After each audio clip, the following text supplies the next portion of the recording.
You're about to discover something so profound it might change how you see everything yourself, the world, even time itself. This isn't just another spiritual technique or self-help trick. What you're about to learn was once guarded by ancient teachers, hidden behind layers of mystery and secrecy. Only a few were ever trusted with this knowledge, and now somehow it's found its way to you. Coincidence? Or is something bigger calling you?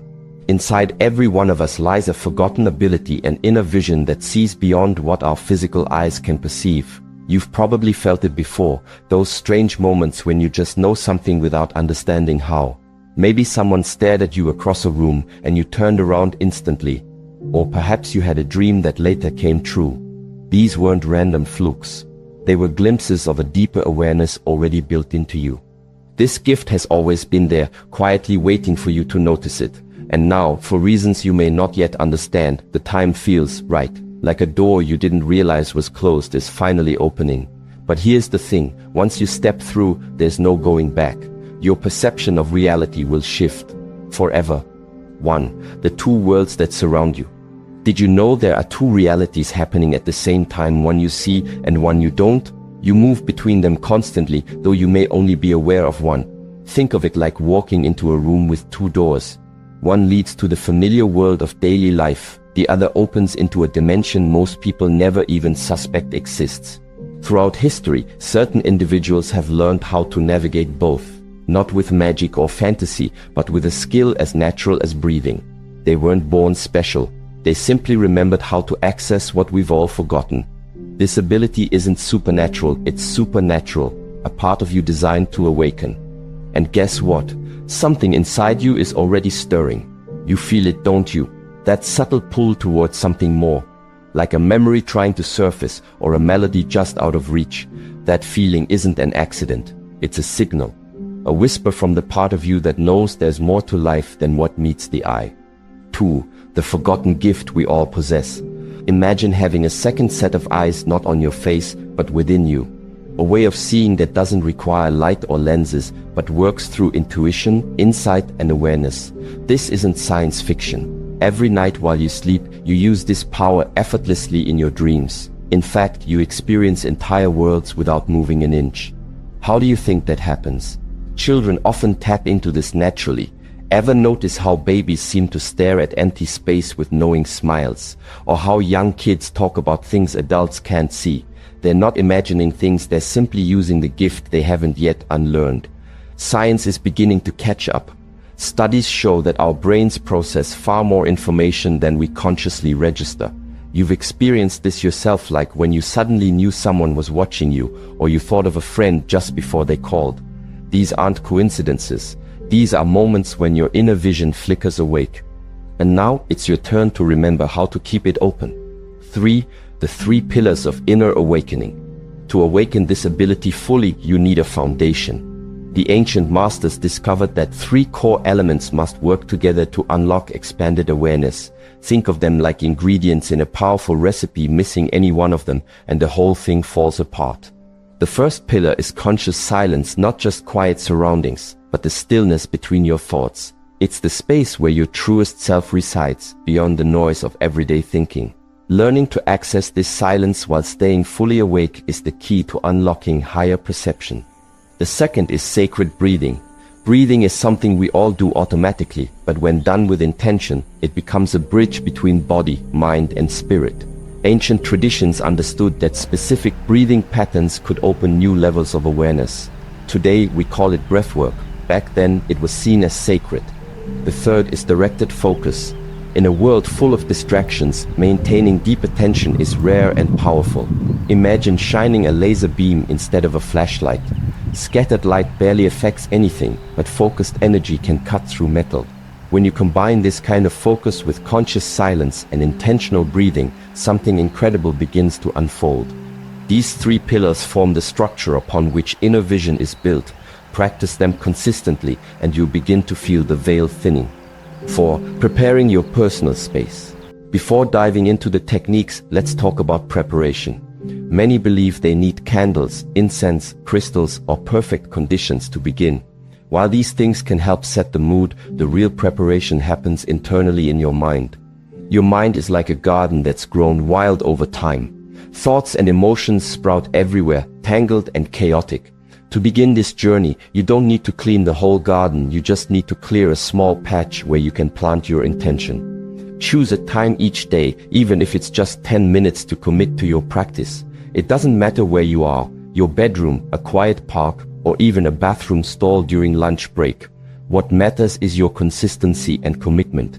Noise, temperature, and distractions will always be present. Learn to work with them rather than against them. Even traffic outside can become a tool to sharpen your focus. Over time, your mind will recognize this moment as sacred and the habit will grow stronger. 5. The SCP breathing ritual, unlocking expanded awareness. Now comes the heart of the practice, the SCP breathing ritual. This isn't just a way to relax, it's a doorway to heightened perception. Why 7 breaths? Because each breath corresponds to a level of depth, guiding you progressively inward. The first breath is like opening a window after years of being sealed shut. As you inhale, imagine drawing in golden light, a symbol of clarity and energy. With each exhale, release tension as if blowing dust out of a forgotten room. By the second and third breaths, time begins to slow. Your mind detaches slightly from the usual rush of thoughts. Keep your eyelids heavy, but your awareness sharp. The fourth and fifth breaths are where the real shift happens. Some feel warmth or tingling at the center of their forehead. Others see soft colors or shapes behind closed eyes. Don't chase these experiences, just observe them. Let them come and go like clouds passing overhead. In the final 2 breaths, you enter a state of deep calm and alertness. It's like standing at the edge of sleep, yet completely awake. This is where the boundary between worlds thins. Stay relaxed. Trust the process. The inner vision you seek will come when you're ready. 6. The blind spot of consciousness.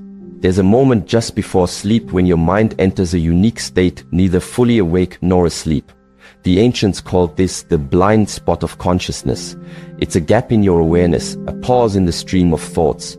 Most people pass through it every night without noticing. It's like driving through a tunnel with the lights off. You know something changed, but you don't remember the transition. But if you begin to pay attention, you'll find that this blind spot isn't empty at all. In fact, it's rich with potential. It's where thought dissolves into stillness, where identity loosens its grip, and where the boundaries between self and world blur. This is not just a neurological phenomenon, it's a doorway. A subtle one, yes, but a doorway nonetheless. To understand this space, think about how your mind usually operates. During waking hours, you're constantly processing information. You're reacting, planning, remembering, and projecting.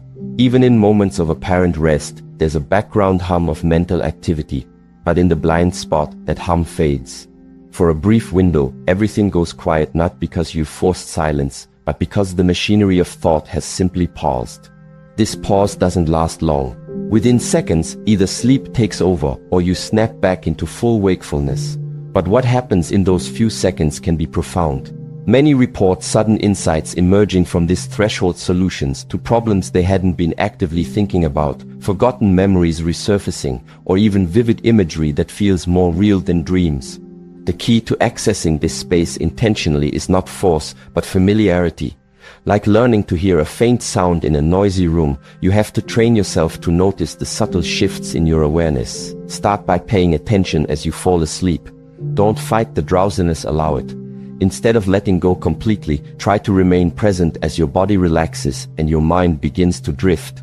You may feel a sensation of floating or falling. That's common. These are signs that your brain is shifting frequencies from beta, the active waking state, down into alpha and then theta waves. These slower rhythms are associated with daydreaming, meditation, and the early stages of sleep. They're also linked to creativity, intuition, and insight. As you begin to recognize these transitions, you start to see that the blind spot isn't just a single point, it's a territory. A landscape of inner experience that exists beyond the usual filters of perception. And once you become familiar with it, you can learn to enter it at will, even during the day. Try this experiment. Sit comfortably and close your eyes. Let your breath slow and deepen. Begin to observe the flow of your thoughts, not engaging with them, just watching. Notice when one thought ends and another hasn't yet begun. Those gaps are the edges of the blind spot. At first, there'll be tiny mere flickers. but with practice, they'll widen. You might find that time behaves strangely in these spaces. A second can stretch into eternity, or an entire minute might vanish without a trace. That's because the linear sense of time we normally rely on is tied to the continuous stream of thought. When that stream slows or stops, time loses its structure. And in that formless space, something else emerges. Not thoughts exactly, but impressions, feelings, images, sometimes words spoken in a voice that seems to come from nowhere and everywhere. These are not hallucinations, they're glimpses of a deeper intelligence that's always present, just usually drowned out by the noise of daily life. Some call this the subconscious, others say it's the collective unconscious. Still others believe it's a direct channel to higher wisdom. Whatever name you give it, one thing is clear: when you access it through the blind spot, it feels profoundly personal and deeply universal at the same time. One of the most fascinating aspects of this state is that it's accessible to everyone. You don't need special training or equipment. You don't need to adopt any particular belief system. All you need is curiosity and the willingness to look inward. Of course, that's easier said than done. Our modern world conditions us to focus outward, to chase goals, accumulate experiences, and measure success in external terms. Looking inward can feel uncomfortable, even pointless at first. But the more you do it, the more you realize how much richness lies beneath the surface. In the beginning, your explorations will be short and sporadic. You might catch only a glimpse of the blind spot before being pulled back into thought. But each time you return, you strengthen your ability to stay longer. You build what some traditions call inner muscle, the capacity to remain aware in states where most people lose conscious contact. Eventually, you may find that you can slip into this space even in the middle of a conversation or while walking down the street. It becomes less of a retreat and more of a companion, a quiet presence that stays with you, even as you navigate the chaos of daily life. This doesn't mean you stop thinking altogether. Thoughts still arise, but now you see them for what they are. Passing phenomena like clouds drifting across the sky. You no longer identify so strongly with them. You become the observer rather than the thinker. And that shift changes everything. From this new vantage point, you begin to see patterns you couldn't perceive before. You notice how often your actions are driven by old habits, unexamined beliefs, or conditioned responses. You start to question whether the way you've always seen things is truly accurate or just familiar. The blind spot becomes a mirror, reflecting not only the contents of your mind, but the structures that shape your perception.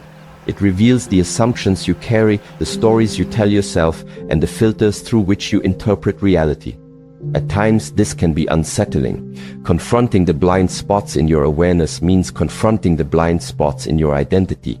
But it also brings clarity, because once you've seen the mechanism behind your own thinking, you gain the freedom to step outside of it.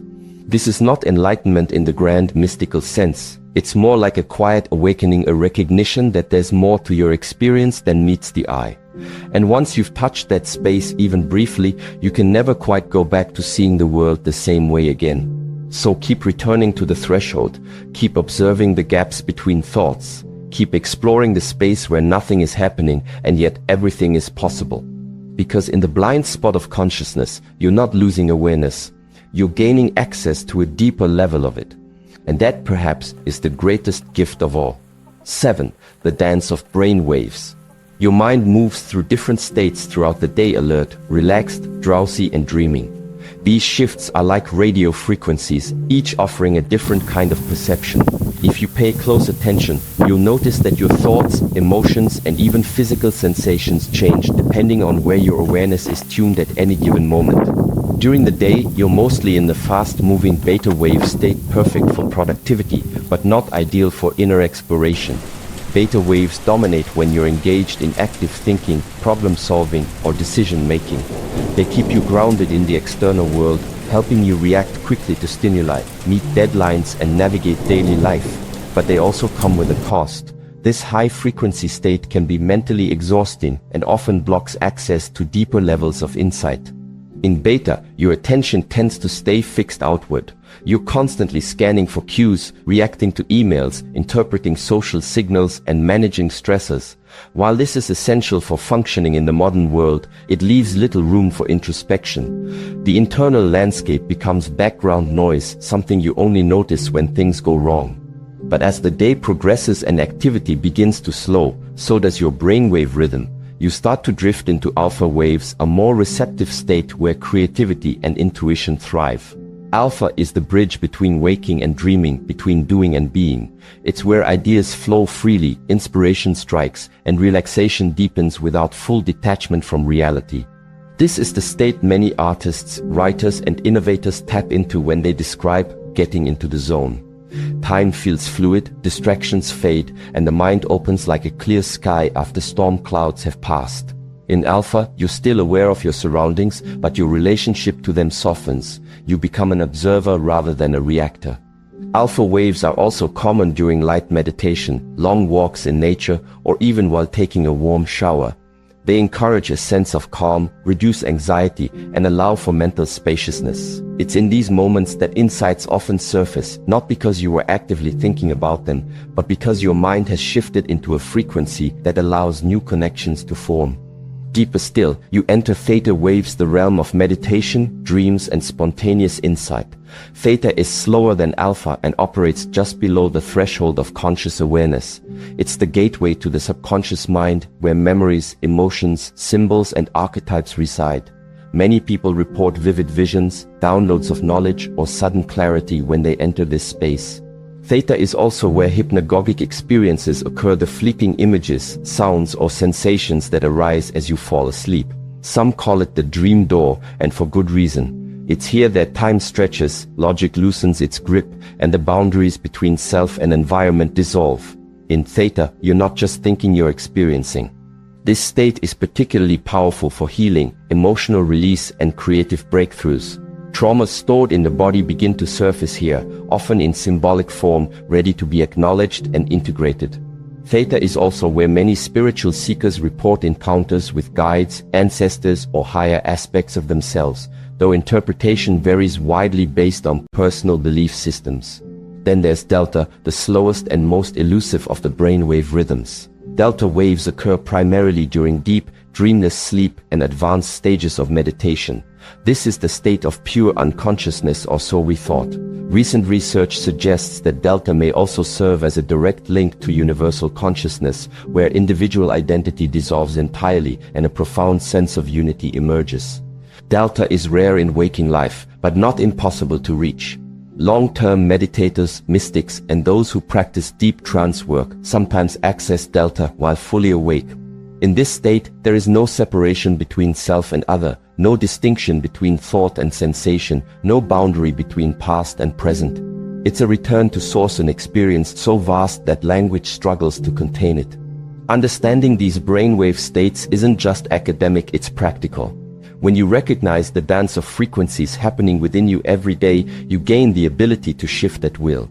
You can learn to move from overactive beta into the calmer waters of alpha, then dive deeper into theta for insight, healing, or visioning.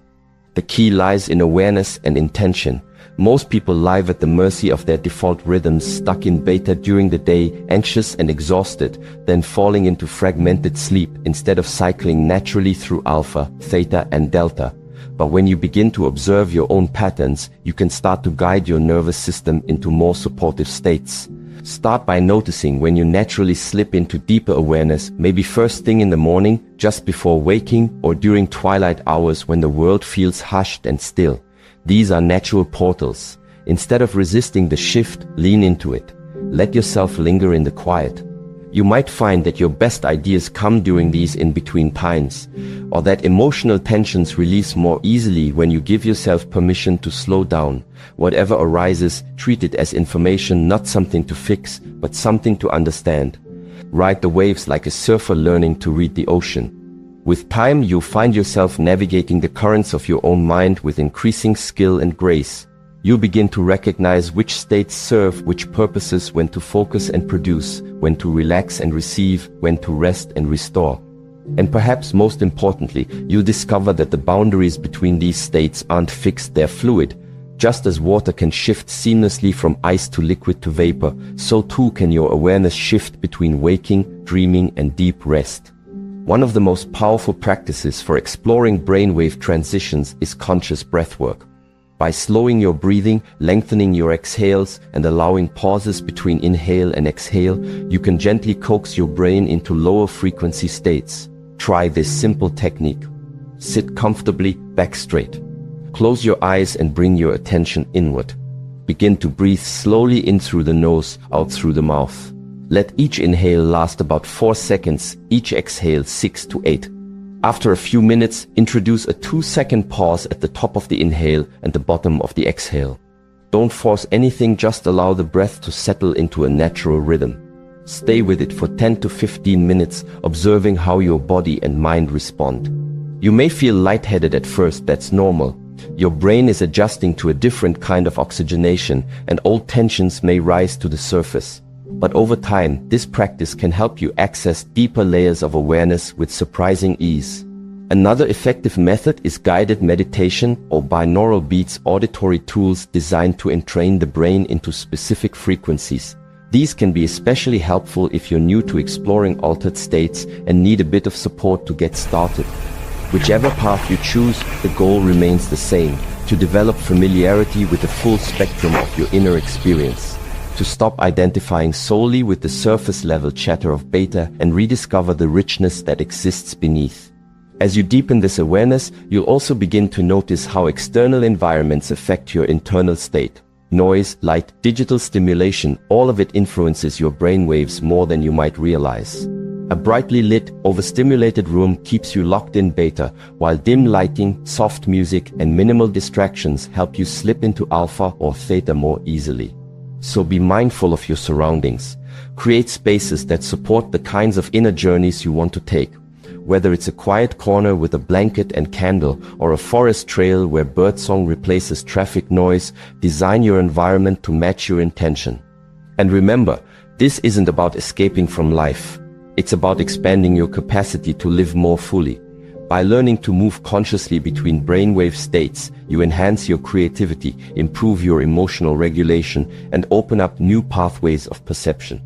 Eventually, you'll find that these shifts happen more effortlessly, no longer requiring special conditions or prolonged effort. You'll be able to access alpha clarity while giving a presentation, drop into theta insight during a stressful meeting, or touch delta peace in the middle of a crowded subway. That's the true power of understanding the dance of brain waves, not just to explore the inner world, but to master the art of presence in every layer of existence. So continue tuning in, keep experimenting, watch what happens when you ride the waves of your own mind. Because the more familiar you become with the rhythm of your inner tides, the more freedom you gain to think clearly, feel deeply, and awaken to the full range of human potential. 8. The Guardians of the Threshold. As you progress deeper into inner exploration, you begin to notice something unexpected: resistance. Not from the outside world necessarily, but from within. It shows up subtly at first, a flicker of doubt, a wave of impatience, a nagging sense that maybe this path isn't real after all. These are not random occurrences. They are part of the process. I call them the guardians of the threshold, internal forces that test your readiness, challenge your commitment, and ultimately strengthen your resolve. Think of them as checkpoints on a long journey. Each one must be faced, understood, and passed through not by force, but by awareness. These guardians aren't trying to stop you. They're here to make sure you're truly ready for what lies ahead. Let's explore them one by one. First guardian, doubt. Doubt is often the first to appear. It creeps in quietly, like a shadow stretching across your thoughts. You might start questioning whether any of this is real, whether meditation actually works, whether your insights are valid, or whether you're even capable of walking this path. This is normal. In fact, it's essential. Doubt is the mind's way of protecting you from delusion. It keeps you grounded, prevents you from falling into blind faith, and ensures you don't mistake fleeting experiences for lasting truth. But when left unchecked, doubt can become paralyzing. It can keep you stuck in analysis, always searching for external validation instead of trusting your own experience. The key is to recognize doubt for what it is, not an enemy, but a teacher. Instead of pushing it away, invite it to sit with you. Ask it questions. What exactly are you doubting? Is it the method or is it yourself? Could there be another way to interpret what you've experienced? Over time, doubt transforms into discernment, the ability to see clearly without being swayed by illusion or overconfidence. That's its gift. Once you learn to work with doubt instead of fighting it, it no longer holds power over you. Second guardian, fear. Once doubt begins to settle, fear often steps forward. But this isn't ordinary fear, the kind that warns you of danger or physical harm. This is a more subtle form of fear, rooted in the unknown. It's the hesitation you feel before stepping into unfamiliar territory. It's the voice that whispers, what if you lose yourself? Or, what if everything you believe turns out to be wrong? Fear arises because growth requires change, and change means letting go of control. As you dive deeper into altered states of consciousness, you begin to question long-held assumptions about who you are, why you do what you do, and what reality really is. That can be unsettling. You may find yourself waking up in the middle of the night gripped by a strange unease. Or during meditation, you might feel a sudden wave of anxiety rise from nowhere. These are signs that you're touching the edges of transformation. Again, fear is not trying to stop you, it's trying to protect you. It wants to make sure you're prepared to handle what comes next. The best way to move through fear is not by ignoring it, but by facing it directly. Sit with it, breathe through it, let it speak. Often, once you give fear space to express itself, it softens. What seemed overwhelming in the dark becomes manageable in the light of awareness. And when you do this enough times, fear stops being a barrier and starts becoming a guide, a signal that you're approaching a threshold worth crossing. Third guardian, impatience. After fear comes impatience. By now, you've likely had glimpses of what's possible. You've touched moments of clarity, felt the shift in awareness, seen patterns unfold in ways you couldn't have predicted. And now you want more faster. Impatience is a product of our modern conditioning. We live in a culture of instant results, fast food, quick replies, overnight success stories. So when spiritual growth unfolds slowly, sometimes imperceptibly, you can feel frustrated. You may catch yourself asking, when will I finally get it? Or, why does this still feel so hard? This is where discipline meets surrender. Growth cannot be rushed. Like a seed buried in the earth, it needs time to take root before it can bloom. Impatience is not just about wanting results, it's also about resisting the present moment. It pulls you out of your experience and into a future that doesn't exist yet.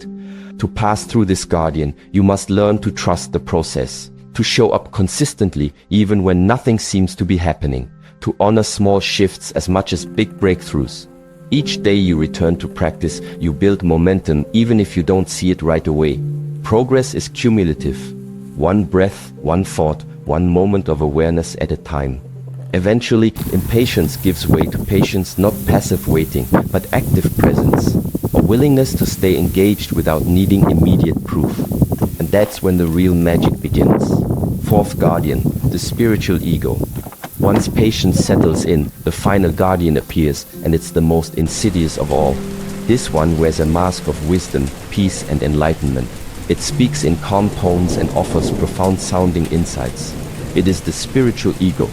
Unlike the previous three, which try to block your path through fear or frustration, the spiritual ego tries to lure you off course by making you believe you've already arrived. Suddenly, you feel different from others, special, chosen. You begin to see everyone else as asleep, lost in illusion, while you alone walk the path of awakening. This is dangerous. Spiritual ego is not pride in the usual sense. It's a subtle inflation of identity that uses spiritual language to feed itself. It says things like, I understand things others don't. Only those who meditate deeply can access truth. I've transcended ego. Ironically, the moment you think you've transcended ego is the moment it's strongest. The spiritual ego thrives on comparison, exclusivity, and superiority disguised as humility. It creates divisions between awakened and unawakened, between higher consciousness and lower vibration. Left unchecked, it leads to isolation, arrogance, and a distorted sense of self that undermines true growth. The only way through this guardian is grounding, humility, service. Ask yourself, how does my insight serve others? Can I hold truth without claiming ownership over it? Am I willing to remain a student even as I teach? True wisdom doesn't elevate you above others, it connects you more deeply to them. It recognizes that every person is on their own path, at their own pace. When you embrace this, the spiritual ego dissolves not through rejection, but through integration. You no longer need to prove anything to anyone, including yourself. You simply continue walking, passing through. Each of these guardians teaches you something essential. Doubt becomes discernment. Fear becomes respect. Impatience becomes patience. Ego becomes groundedness. They are not obstacles to avoid, they are initiations to welcome. And once you've passed through them, something inside you shifts permanently. You no longer rely on external validation. You no longer chase experiences for their novelty. You no longer fear the unknown. Instead, you carry a quiet confidence born not of certainty, but of lived experience. You know now that the path is real, that transformation is possible, that the deepest truths are not found in grand revelations, but in the simple act of showing up again and again. So when the next challenge arises, and it will, you won't panic. You'll recognize it for what it is. Another guardian, another gate, and beyond it, the next stage of your unfolding. 9. The moment of awakening. One day, without warning, something shifts. You won't be able to explain it, but you'll know it happened. Some describe it as the click, others as a quantum leap. For you, it might feel like waking up from a long dream only to realize that you've been dreaming all along. At first, the signs are subtle. Colors seem brighter, not because the world has changed, but because your eyes have. Synchronicities multiply, those strange little coincidences that line up too perfectly to ignore. A name you haven't heard in years pops up in conversation just when you needed to remember it. A book you randomly pick off the shelf answers a question you hadn't yet formed. These aren't magical occurrences, they're markers of a shift in perception. As your awareness expands, so does your ability to notice what was always there, hidden beneath the noise of daily life. Then, suddenly, the veil lifts.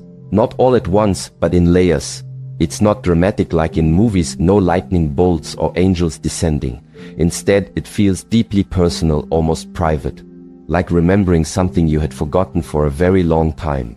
You see the world with new eyes, not because anything changed out there, but because something awakened inside you. There's no longer a sharp division between self and other. You begin to sense the flow of energy behind appearances, the rhythm beneath the surface. What once felt separate now feels connected. You feel more present not just in your body, but in the moment. This is not enlightenment in the final absolute sense. It's more like a doorway opening, a glimpse of something vast and boundless. And once you've seen through that door, you can never quite go back to who you were before. But here's the paradox. The more you search for this moment, the more it eludes you. It arrives only when you surrender, when you stop chasing and simply allow. Awakening doesn't come from trying harder. It comes from relaxing into the truth that was always available, waiting patiently beneath the noise of thought, the weight of expectation, and the rush of daily life. And that's why most people miss it. They keep looking outward, thinking they need to do, achieve, or become something more. But awakening isn't about becoming, it's about unbecoming.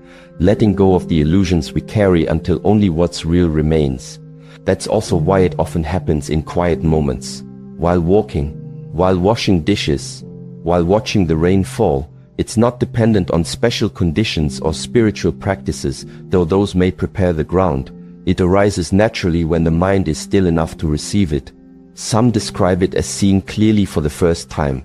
Others say it's like returning home after a long journey. Whatever metaphor fits best, one thing is certain: nothing looks quite the same afterward. You begin to notice how much of your experience was shaped by assumptions you never questioned. How many decisions were driven by old fears. How often you mistook thoughts for truth. With awakening comes clarity, not just intellectual understanding, but embodied knowing. You don't just believe something is true, you feel it in your bones. Your whole being aligns with it. And this alignment brings a new kind of peace. Not the temporary relief of getting what you want, but a deep, unwavering stillness that remains even in the face of chaos.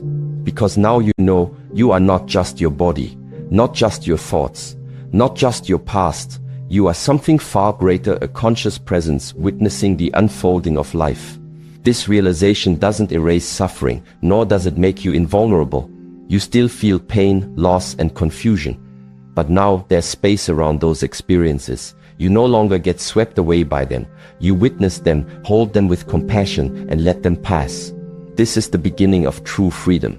And here's another surprise. Awakening unfolds in layers. Each time you think you've reached the peak, a new horizon opens. It's not a single event, it's a lifelong unfolding. You might wake up one morning feeling completely transformed, only to find yourself struggling with the same old patterns a few days later. That's normal. Integration takes time. Old conditioning doesn't vanish overnight just because you've seen the bigger picture.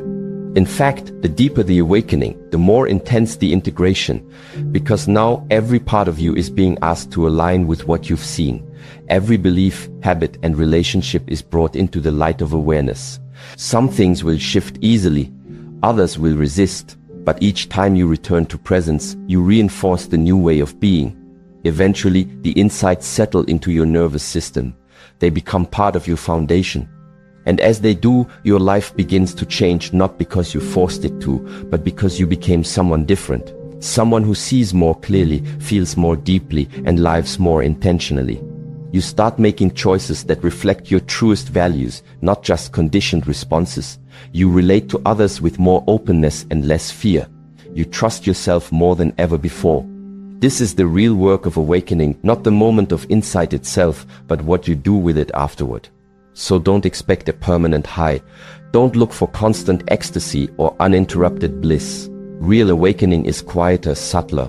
It's found in ordinary moments lived with extraordinary awareness. It's the ability to stay grounded while seeing clearly, to feel deeply without losing yourself, to move through the world with both wisdom and wonder. If this path has stirred something in you, know that you've only just begun. There's so much more to uncover, so many mysteries waiting to reveal themselves. Stay curious, stay committed, and above all, don't miss what comes next. 10. Navigating the deep waters. Once your inner vision awakens, you begin to notice time behaving strangely. Moments stretch, shrink, or overlap. You may receive insights that span lifetimes in seconds. Synchronicities become so frequent they can no longer be ignored. At first, this can feel disorienting. You might catch yourself wondering, did that really happen? Was it a dream, or did I actually see that? But with time, you realize something important. Time, as you once understood it, is not fixed. It's fluid, especially when consciousness begins to expand. You start to perceive events before they unfold, not in a literal predictive way, but in a felt sense, a knowing that arises without explanation. You walk into a room and already know who will speak next. You pick up a book and flip to a passage that answers a question you hadn't yet asked aloud. These are signs that you're moving through deeper layers of awareness, and with this expansion comes responsibility. You need to distinguish between symbolic visions and direct perception. Just as your eyes differentiate between a tree and its reflection, your inner vision reveals multiple layers of reality. Some experiences come as metaphors, others as direct insight. Learning the difference takes practice and, above all, honesty. This is where many seekers get lost. They mistake symbolism for literal truth or confuse emotional intensity with spiritual depth. One moment they're receiving guidance from an inner voice, the next they're convinced they've been chosen for a cosmic mission. The line between insight and delusion can blur quickly if you're not careful. So how do you stay grounded? By developing an internal anchor, a stable sense of self that remains rooted even as your awareness expands. This anchor is forged through consistent practice, honest self-observation, and trust in your evolving perception. It doesn't mean suppressing what arises, it means learning how to hold space for it without being overwhelmed by it. Think of it like diving into deep water. If you swim out too far without knowing how to return, you risk losing your way. But if you learn to read the currents, build endurance, and always keep sight of the shore, you can explore freely while staying safe. The same applies here. As you move deeper, pay attention to how your body responds. Physical sensations often serve as indicators of what's real and what's not. If an insight brings clarity and calm, it's likely aligned with truth. If it stirs confusion or anxiety, it may be more projection than perception. Also, notice how your relationships shift. As your awareness grows, so does your sensitivity. You begin to pick up on things others don't. You hear unspoken tensions in conversations. You sense energy before words are spoken. Some people will respond positively to this change. They'll appreciate your presence, seek your counsel, and grow alongside you. Others may feel uncomfortable. They may pull away, challenge your perspective, or try to drag you back into old patterns.